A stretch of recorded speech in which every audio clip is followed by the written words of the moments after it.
Okay, let's get started. So, 1, 2, 3, 4, 5. Okay, well, thank you for continuing to attend this course in person.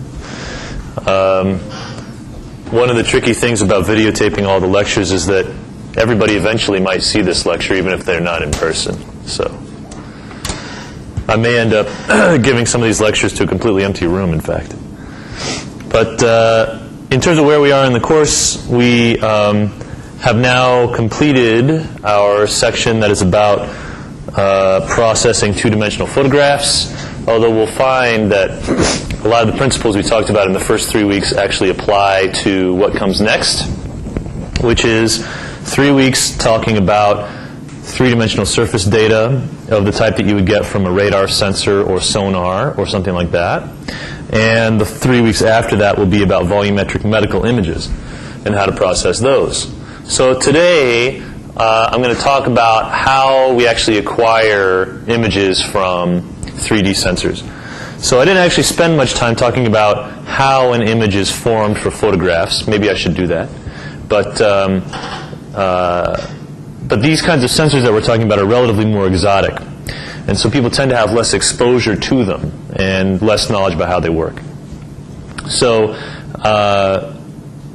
after today, you can think of, after Friday, you can think about these devices as just giving you sets of surface points or sets of 3D coordinates of objects in the real world. But today we're going to talk about how they actually get from having the sensor to getting that kind of data. So the goal of 3D sensing is to use measurements of the 3D world to recover the 3D geometry of surfaces in the world. So not just what they look like, which is what a photograph gives you, but an actual sense of their geometry. And remember, in the very beginning of the course, what I told you is, one analogy is that, or one example is that if you take a photograph of my face, you get a sense of where the pixels are and where, and what my face looks like. But if you get a 3D data set of my face, you actually get the shape of my nose and the contours of my lips and all that kind of stuff. So we're going to talk about that today. So your kind of punchline or your take-home message for part of this lecture is that solutions to this problem of recovering the 3D geometry of surfaces in the world fall into one of two categories, active and passive. And we all know what the terms active and passive mean in common usage. Active means that you are going out there and actually manipulating something, and passive means you're just sitting there. And the two types of sensing devices we'll talk about today fall into one of those two categories. What active means is that the sensor is actually spending energy and, in a sense, spraying energy throughout the world, sending energy outwards and waiting for the energy to come back to tell it about the structure of the real world. And a passive sensor, on the other hand, is just sitting there waiting to catch energy, and in particular catching light. So those are the two kind of principles. One is to spread energy out into the scene and wait for it to come back, and the other one is to just wait for photons, which are just kind of bouncing around and bouncing off of things all the time, waiting for some of those to fall into your sensing device. And this will give us a sense of the outer surfaces of objects, or the geometry of the boundary surfaces of objects. And again, just to remind you, in about 3 weeks we'll talk about how to actually measure the internals of an object, which is what you get from volumetric medical imaging. Any questions about where we're going?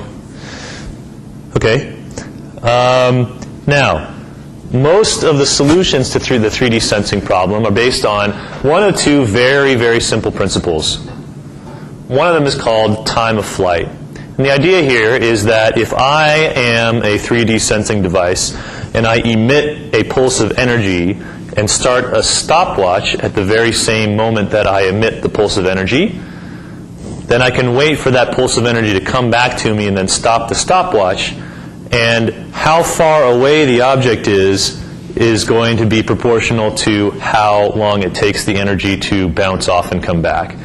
So you can imagine a kind of concocted example where you are in a room that is completely dark and you have a tennis ball and a flashlight.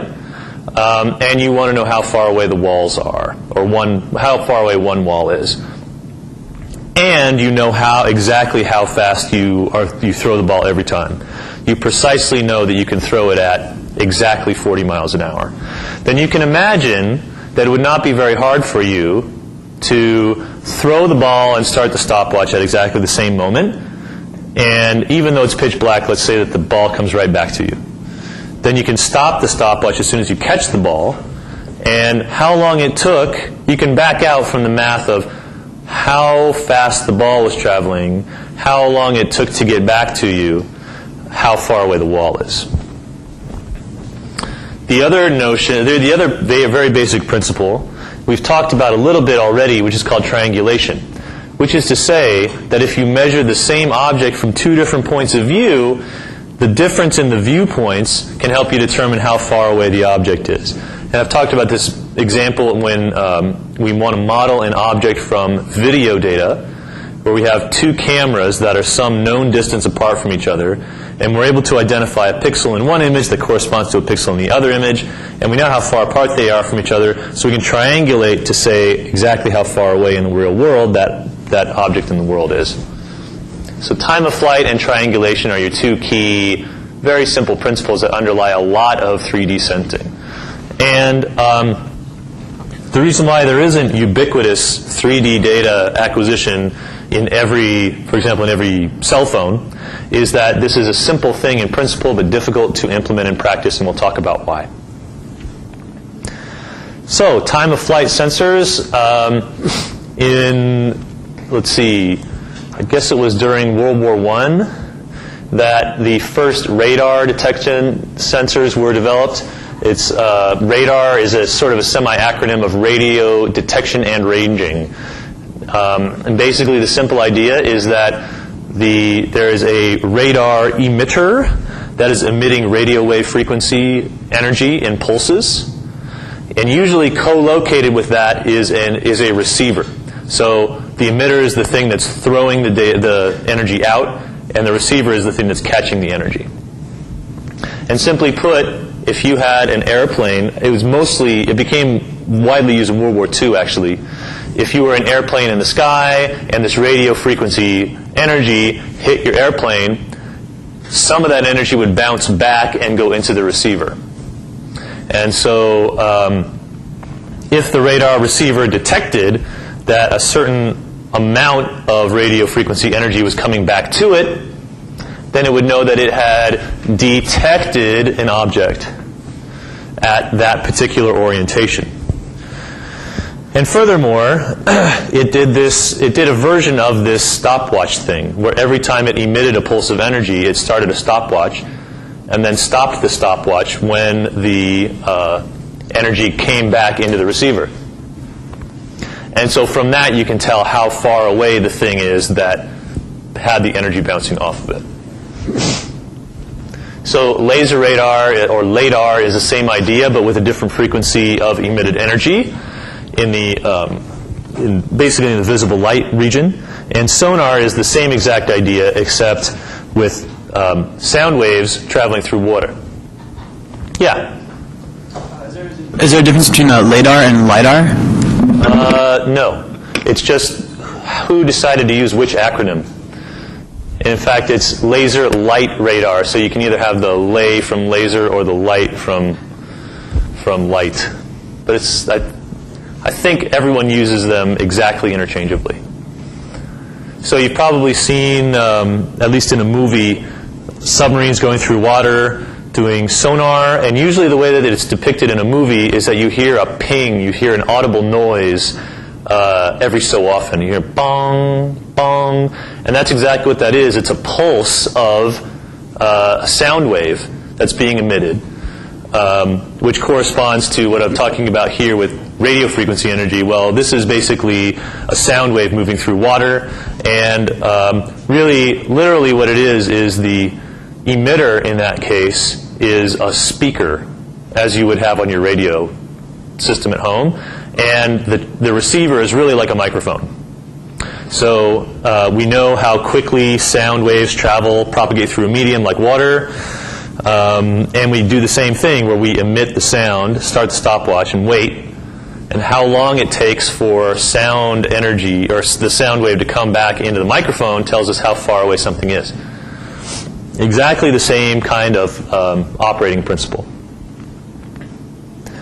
So there are a number of issues that make detection with radar, LiDAR, and sonar difficult in practice. So one is that I've made it sound like there's a very simple process by which a certain amount of energy is emitted, and then the same amount of energy bounces off the object and comes back. Well, that's never actually true. So because the energy that you're emitting is interacting with the molecules in the atmosphere for radar, or because the sound waves are interacting with the water molecules in sonar, the energy actually dissipates with distance. So that means that the returning energy that has bounced off of objects that are farther away is going to be less than the energy that comes from bouncing off of objects that are close to you. And in radar, one of the key concepts was the concept of signal to noise. And the idea here is that your radar receiver is going to have some low level of detection of radio frequency energy coming into it at all times.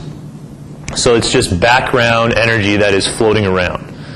And so the question was, what amount of radio frequency energy would we have to detect in order to assume that it's coming off of an airplane as opposed to just being part of this background? So it's this concept of signal to noise. And they developed a whole measurement methodology called receiver operating characteristics, which gives you a sense of how many airplanes you would detect if you were more or less picky with your threshold of saying, okay, I'm confident that this level of energy corresponds to an object as opposed to just the background radiation. The other problem that comes into play with these kinds of systems is scattering.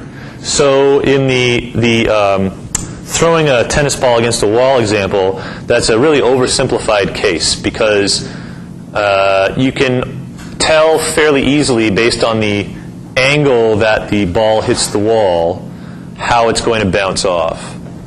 And in fact, the tennis ball is almost certainly not going to either go through the wall or break into a million different pieces and scatter off in many different directions.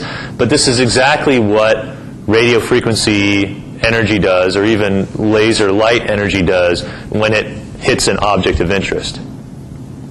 This is called scattering. So anytime you burst energy at an object, the actual interactions between the energy and the surface of the object are very, very complicated, and they depend on the material properties of the object and the frequency characteristics of the energy. And so only some of the energy comes straight back to the receiver, and some of it does not. And different materials have different scattering properties, as I've tried to, as I just said. So one thing that is important to at least be cognizant of when you think about 3D sensing is what's called the bidirectional reflectance distribution function, or BRDF. So the idea here is that we have emitted energy from some direction. In this case, it's light energy, but it could be from a different frequency range. And it has hit our object of interest, which is this gray thing. And then you want to know, okay, what happens to that energy? Okay, so if it's something like a mirror, then basically all of the energy that comes in is going to bounce off of it at a very well-defined angle, which you probably have learned in your physics courses, where the angle of reflectance equals the angle of incidence, right? But for any kind of realistic material that's more complicated than a very simple mirror, there's actually something that is much more complicated that goes on. Not all of the energy bounces off at that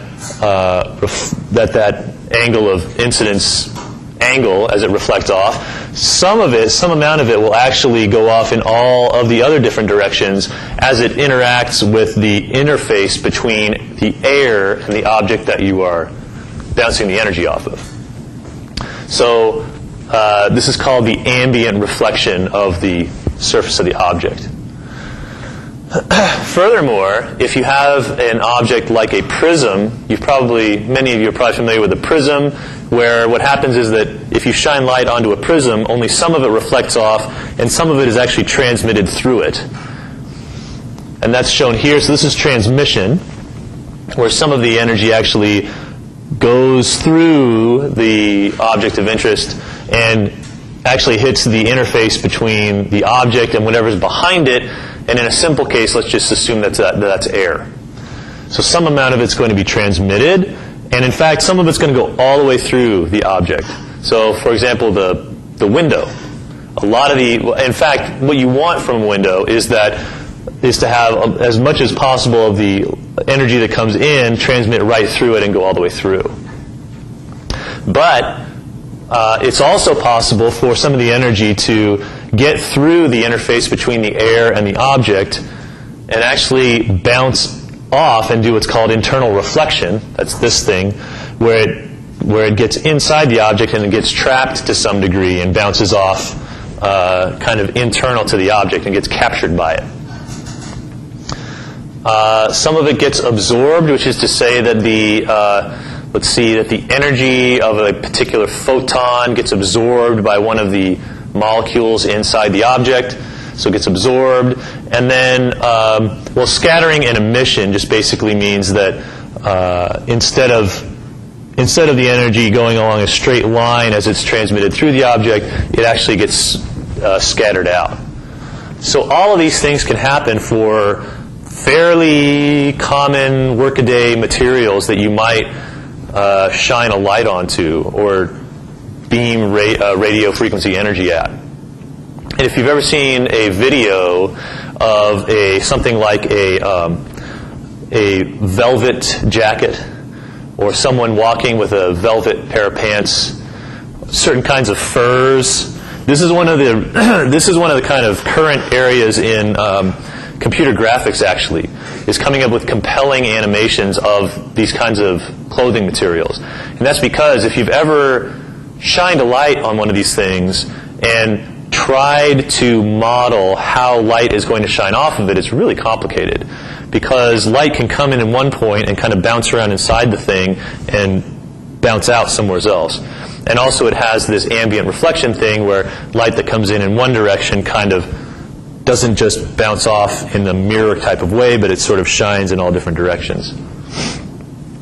So how to model this really complicated process of energy interacting with a medium that it is beamed at is modeled by the bidirectional reflectance distribution function. And how this is modeled is that you say, well, for a particular wavelength of incoming energy, light, let's say, some amount of it reflects off in direction y. And that's what we're going to model using the bidirectional reflectance distribution function. So more mathematically, if we consider one particular location on our object of interest, and let's say that it is basically a 2D object, or you can parameterize it using two parameters, u and v. You can think of that as being the x and y coordinate of a flat thing or a position on a sphere. Then the bidirectional reflectance distribution function for a particular wavelength of the energy, lambda, is going to be some value for a particular angle of incidence, that's I, and a particular angle of output. And what this means, why there's two angles, is that if you have any direction that the light could be coming from in the 3D world, you can quantify that direction in terms of two angles, which are basically the two solid angles on the sphere. So you can think of the theta angle as being the angle where along the equator you are with respect to some zero. Let's say that this is 0, then say 90 degrees would be whoop over here, 180 degrees would be whoop over here. And then the second angle, phi, would be how far you go from the equator towards the North Pole. And actually, with my drawing, I think I may have that backwards.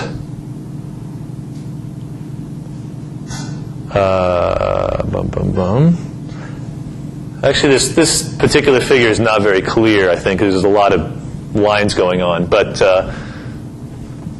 just remember what I said, which is that one of the angles represents where you are along the equator, and the other one represents how far you are towards the North or South Pole. And so for every possible incoming direction of the energy, the light, let's say, and for every possible direction that light could bounce off towards, that's the output direction, there's going to be some proportion of that input energy that goes that way. And it turns out that this bidirectional reflectance distribution function depends a lot on the magnitude and the wavelength of the incoming energy and the material properties at that location, UV. So a very common occurrence for someone who is just getting into 3D modeling or just getting into the video games and graphics field is for that person to propose building a 3D model of something like a coffee mug or a teapot by using this kind of 3D sensing technology. And then it doesn't work, and they can't figure out why. Well, one of the reasons why is that some types of materials have a complicated BRDF, which then makes sensing of them using 3D sensing very difficult. Any questions about this? Okay. Another problem with time-of-flight systems has to do with inner reflections. So imagine that I have a sonar device here, or it could be radar. In fact, it doesn't matter which one it is. And I have an emitter of that energy and a receiver that are co-located with each other, so they're both right here. What I told you in the tennis ball example is basically that it's pitch black and I throw a tennis ball, and I start my stopwatch when I throw it, and I stop the stopwatch when I catch the ball. But I don't really have any way of detecting the direction of travel of the tennis ball. I'm going to assume that it goes straight out of my hand and hits the wall and goes straight back towards my hand to come back. But you can imagine a more complicated case where the room is not perfectly flat and I'm not pointed straight towards the wall. And in fact, what happens is that the tennis ball bounces off of one wall, then ricochets and bounces off of another wall, and then heads back towards my receiver, my sensor. So the problem here is that all that I've done to try to figure out how far away the walls are is started and stopped my stopwatch. And I'm going to assume that over that period of time, let's say it was a second, half of the time was spent with the tennis ball going out, and half of the time was spent with the tennis ball going back. So in fact, if this happens, and it actually takes longer for the ball to go back than I think it should, in other words, it takes longer than this back to here, then I'm going to get a false sense that the wall is actually farther away than it is, because it took the ball that much longer amount of time to go back. So this is a common pitfall in sonar especially, because what happens is that if you have a sonar detector and you take it out of water and you have it walking, you have a robot, for example, with sonar detectors on it, then a lot of times what happens is that they crash into walls in situations like this, because they have the false sense that the wall, instead of being right here, is actually further back because it took so long for this sound energy to come back to the receiver. Does that make sense? So basically what you're doing is breaking one of the fundamental assumptions of time-of-flight sensors, which is that basically that all of the energy that you emit travels out away from you in a straight line and then travels back to you along the same straight line. Okay, so another complication here is that we're greedy and we want to do 3D sensing quickly. So the simplest thing that you could possibly do if you want to, let's say that instead of just getting a sense of how far the world is away from you in this direction, you actually want to get a kind of a panoramic view of the 3D geometry of a scene. So the simplest way that you can do this is send out your burst of energy in one direction, starting your stopwatch, wait for it to come back, and then stop your stopwatch. That will give you a sense of how far the world is away from you in this direction. Then you can rotate your sensor a little bit and do the same thing over again. Send out, wait, receive it, stop your stopwatch. So, but then, like I said, we're greedy. So we don't want to have to sit there, send out energy, and then wait at this direction for it to come back to us. We actually want to send energy, and then receive. Just basically because it's quicker. It takes too long to send and wait and send and wait and send and wait. So how can you possibly do that? Well, what you can do is identify each one of your pulses of energy so that when you catch it, you can tell what direction it was sent from. So for example, let's say that I have a way of tagging my first pulse of energy, and that's why I'm coloring it red here. So I send it out, and let's say that when it bounces off something and comes back into the sensor, I can detect that I have tagged it in that way. So in other words, this thing is tagged as being emitted from this angle. Similarly, this one, I tag it as coming from this angle, and that's why it's colored yellow. So then if I do that, and let's say that my detector can detect energy coming in at a wide range of different angles, then while I'm sending energy out over here in this part of the world, the first pulse that I emitted can come back in, and I can stop the stopwatch that I started for the red one and say, okay, it took that many seconds for the energy that I emitted at this time point to come back to the sensor from this direction. And the reason why that's faster is that instead of waiting for it to come back, I've gone on and done other stuff and waited and had it come back to me while I was doing these other things. And the way that you tag each individual pulse of energy is actually not that complicated. What you can do is very subtly change either the amplitude or the frequency characteristics of your emitted pulse of radio frequency energy to tag it in this manner.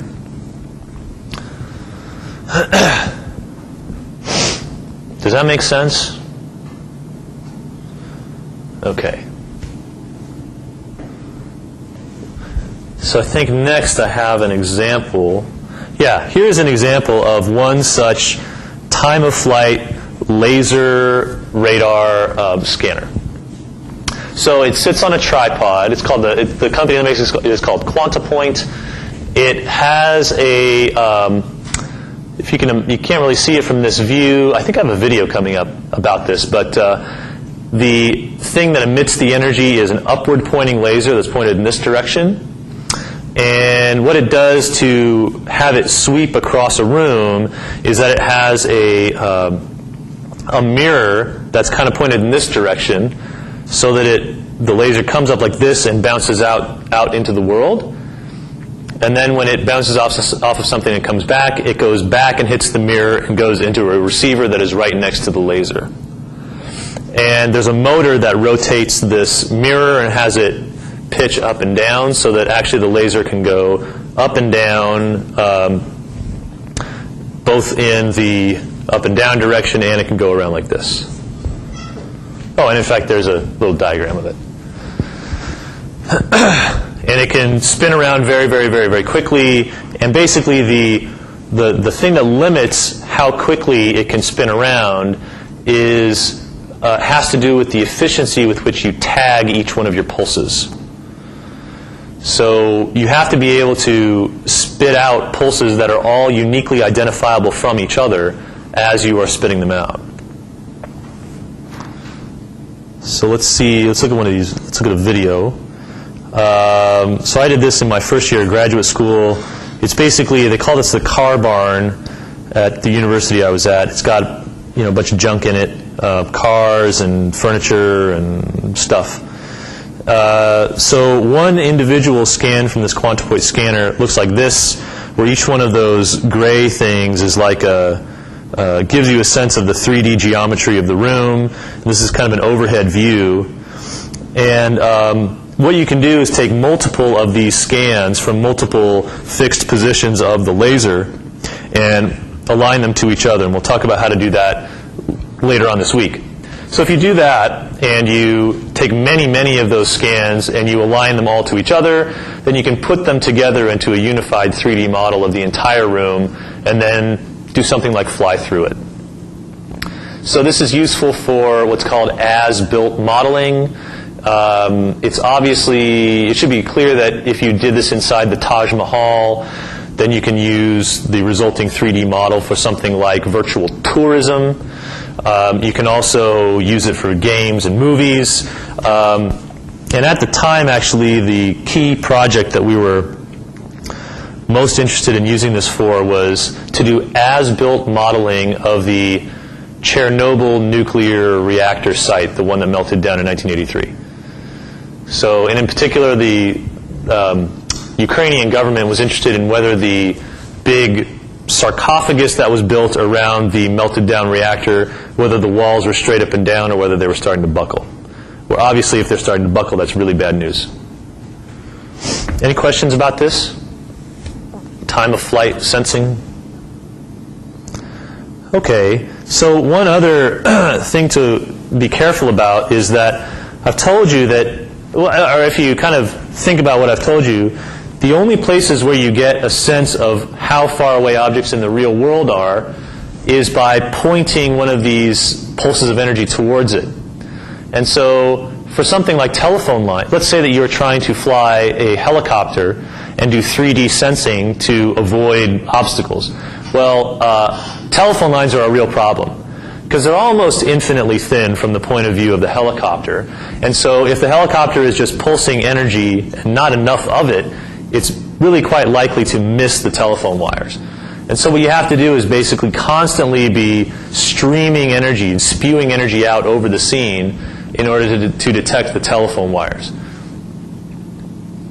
And another thing you can do with this, having one of these sensors mounted onto a helicopter, is that you can basically classify the data as you're flying through it. So if it looks like it's very, very, like your points in the 3D world are oriented along a line, you can say, well, it looks like a linear structure such as your telephone lines would be. If it's not very linear, if the 3D points in the world are kind of all in a jumble, then you might assume that that's vegetation or something else.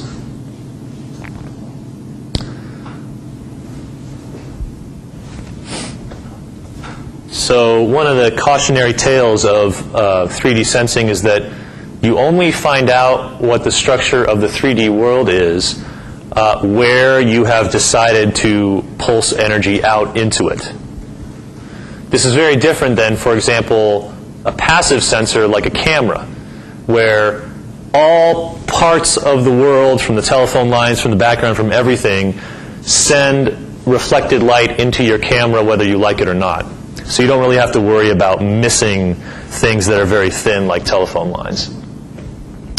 Okay, I'm sure you all know that homework 1 is due on Friday. That's probably, well, I like to think that that's why very few people are here, actually. But, yeah. Do you want us to print out the assignment, or do we hand that in on SmartSite? You hand it in on SmartSite. Okay. And I think everyone has a Dropbox, and so you should just go to the Dropbox and then put something that's obviously named there for, to turn in your thing. And basically at the same moment that you turn in homework 1, homework 2 will appear on SmartSite for you to start working on, and it's the same program where it's due 3 weeks after it's assigned. Any questions about administrative things? Okay. Now, let's talk about triangulation sensors, which are the other approach outside of time-of-flight sensing. And for these, they're basically active and passive varieties. So active triangulation sensors are relatively exotic. Not very many people actually use them. but they tend to be quite useful in practice. So one of them, here's one possibility, and it became popular for the kind of games and movie type of audience. So in this triangulation sensor, we have a laser emitter, not a receiver, but an emitter. So all this thing does is it shoots the energy out, and it doesn't try to catch it. So that's over here, and what it's doing is it's spraying laser energy in a line through the scene, and it can rotate like this. So 1 second it can pulse the energy out in this direction, and the next it can pulse it out in this direction. So at least some of the energy, maybe not all of it, because of the complex nature of the bidirectional reflectance distribution function, but some of the energy is going to bounce off at an angle of reflection that is equal to the angle of incidence, like you're seeing here. So if we have a camera that is a fixed and known distance away from the laser emitter, then we can have that camera catch the laser energy as it's coming in, or after it's reflected off of the object of interest. So if we know where the laser energy hits the camera CCD array, and we know how far it is away from the laser, and we know what the angle of incidence is, then we can triangulate and figure out how far away this object is in the real world using simple geometry. So what this requires is that you first of all know the baseline, which is the distance between the laser and the camera. Secondly, you know to a fairly precise degree the angle that the laser emitter was at when it emitted the energy, and that you know fairly precisely where exactly on the CCD array it hit. So that will allow you to form this ray that goes from your CCD pixel out into the real world, and also to form this ray that goes from the laser emitter to the point in the real world. And you can intersect these two using simple geometry to figure out how far away the thing is.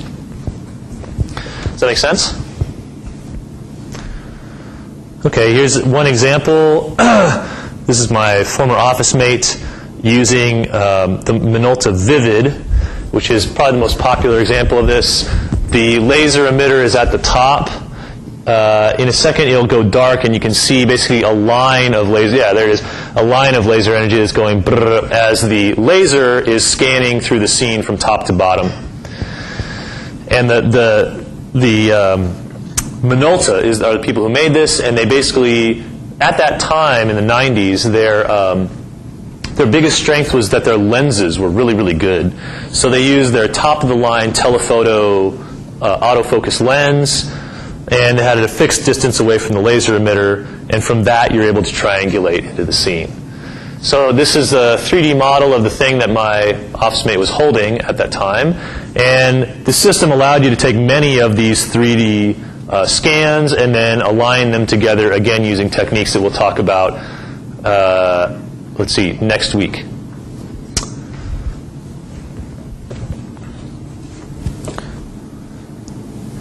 So there are some gotchas with respect to this approach. And I remember, in fact, being in my first or second semester in grad school and trying to apply this device to a very shiny ceramic coffee pot, or a teapot. And the data looked terrible. It didn't provide the shape of the object in any kind of realistic way. And when I tried to figure out why, here was the answer. Basically, a CCD device looks like this, where you have, for each pixel, this might be 1 pixel, 2 pixel, 3 pixels, 4 pixels. And what happens is the light energy, or the provided energy, basically gets absorbed by the material that's within the CCD chip here, and it basically provides an electrical charge to it. And what happens as more and more light gets absorbed by the substrate here, or the stuff that the CCD is made out of, charge builds up, builds up, builds up, builds up, and then it acts like each pixel is like a capacitor in a way. So if enough charge builds up and builds up and builds up, then it discharges and sends a signal to the controller that says that basically how much light has been, that a certain amount of light has been detected there. And it does this very, very often, and so the more often it does it, the more bright the pixel is. But it is not always the case that each pixel has its own substrate of material that is distinct from all the other pixels. And in fact, a typical setup is like this, where there's a vertical column of pixels that are all sharing the same substrate. So imagine that you bombard one pixel here with a huge amount of electric charge, in other words, a huge amount of electric energy, or light energy. Then what's going to happen is that the charge is not going to stay in one place. It's going to diffuse. It's going to basically spread out to fill up all of this stuff. That's why it's colored pink. And you get the false impression that while this pixel should be perfectly bright and all the other ones should be perfectly dark, all these other ones will appear gray. And that's because you have basically overloaded the system and pumped it up full of charge before it could discharge. This shows up all the time in astronomy data, where there is one particularly bright star that should only be bright right here, but you have these streaking artifacts. It's sometimes referred to as bleeding because the charge is bleeding from one pixel to another. It's also sometimes referred to as blooming because what appears to happen is that your one point laser source, or your one point line of laser energy has kind of blossomed out into a larger thing.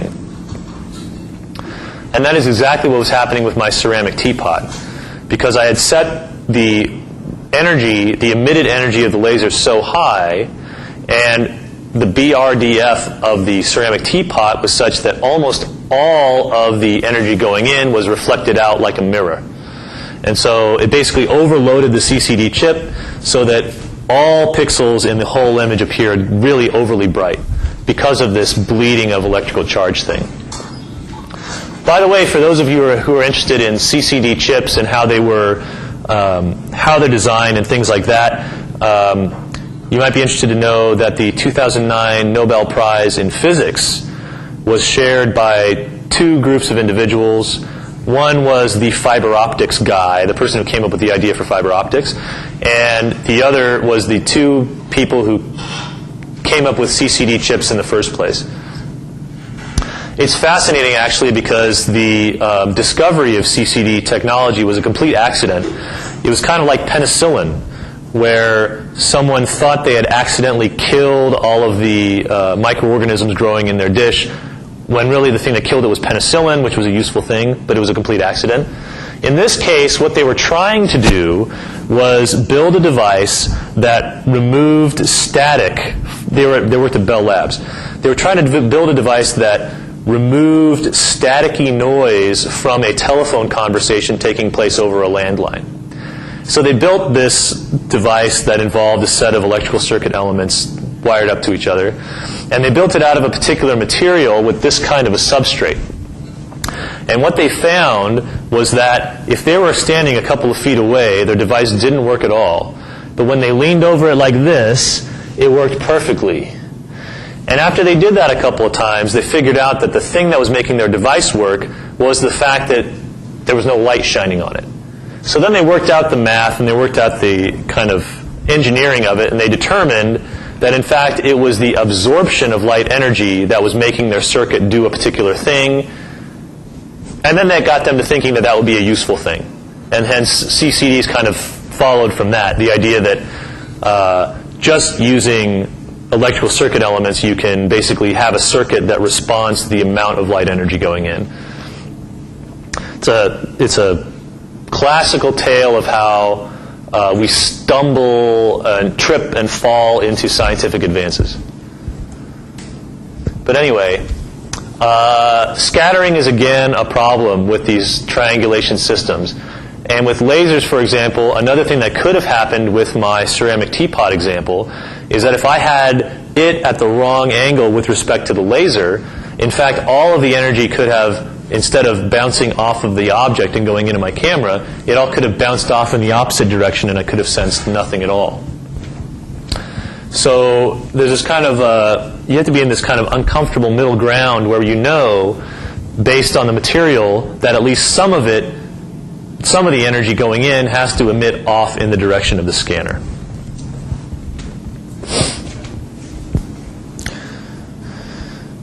And furthermore, for something like a velvet coat that has this very complicated light scattering phenomenon, then what could eventually happen because of this scattering is that one beam of energy going in could kind of blur out into many beams of energy going out.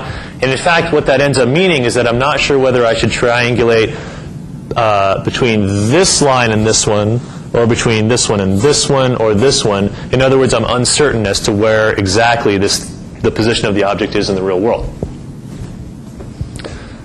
So again, material properties can bite you. And also, if the geometry of the object is such that the energy that's emitted is not able to make its way to the camera, obviously you're going to have problems and you won't detect anything. This was actually a major problem in research that I was doing because the shape of objects tend to be complicated. And so there's always going to be a part of an object, for example, the kind of my ribs here, where if the energy is coming in like this, it's going to bounce off my arm and it's not going to make it to the scanner. Okay, so passive triangulation systems, basically the classic example of this is a multi-camera system in which you have two cameras that are a known and fixed distance apart from each other, and you are able to establish correspondences between things that appear at this pixel in this image and the same thing appearing at a pixel in this image. And by knowing the geometry or the relative geometry of the two cameras, you're able to triangulate out and detect where objects are in the real world. In terms of 3D sensing, possibly the most prominent or successful example of this is the Mars Pathfinder robots, where they actually had a stereo camera rig on each one of the rovers that was walking around on Mars, and they were able to build 3D maps of the surface of the planet and beam them back to Earth. And we've learned all kinds of different stuff about the pattern of winds and whether or not there might have been water on Mars based on the topography as was detected by this 3D sensing system. The great thing is, and the reason why they did this for the Mars robots is that energy comes at a premium. You get all of the energy you're ever going to get from your solar panels, and you have to be very stingy about how you spend it. So you have to spend your energy on moving around, sending out probes to pick up soil samples and things. So you don't want to spend all of your energy spraying laser light across the scene. So that's the big upside, is that it's passive, that you just catch photons coming in as opposed to sending energy out and waiting for it to come back. But there's real serious problems with multi-camera systems. First of all, establishing correspondences is not easy. We talked a little bit about how to do this in terms of establishing correspondences between patches in one image and patches in the other. But there's actually a textbook out there by one of the senior, very highly regarded people in this field who refers to this part of multi-camera systems as a black art. And it kind of is. That's not the most inaccurate statement. Also, cameras are complicated. So we like to have simplified models that say that light moves along a straight line from where the photon came from and goes in a straight line and hits the camera at a predictable location. But in fact, distortions in the cameras, imperfections in how the things are manufactured in the first place, and complications in the optics that try to catch light make the whole process of modeling where an object is in the real world corresponding to a particular pixel makes that very complicated. Also, there are ambiguities. So a lot of times, basically you can construct situations where if an object is moving in a particular way, it's difficult to tell without moving your head or getting a different point of view whether the thing is moving away from you or moving towards you. And then scattering, again, is another problem. So here's an example of the simplest camera model, which is actually not all that accurate in practice most of the time. It's called the pinhole camera model, where there's basically a point that we call the camera sensor. There's a principal point in the center of the plane, and this would be, for example, your CCD array right here. And this thing's called the optical axis, going through the camera center and the principal point. And what happens is a point out here in the real world is projected onto the camera plane somewhere such that the line of travel goes through the camera sensor. So in order to apply this simple model to your camera that you have, what you have to do is establish all of these parameters, where the optical axis is, if this is accurate and that the optical axis goes through the principal point in the camera center, and the focal length, which is to say how far the camera center is from the principal point. And if you do this wrong, your images can look like the thing on the right. And if you fail to correct for some of the inaccuracies of this model, then you end up having a poor sense of where things are in the real world. Or sorry, you get the thing on the left where that's rectangular walls, right? And they shouldn't have curves to them, but they do. I'm going to skip that. So to summarize, basically for sensing the positions of objects in the real world, you can either use active or passive approaches.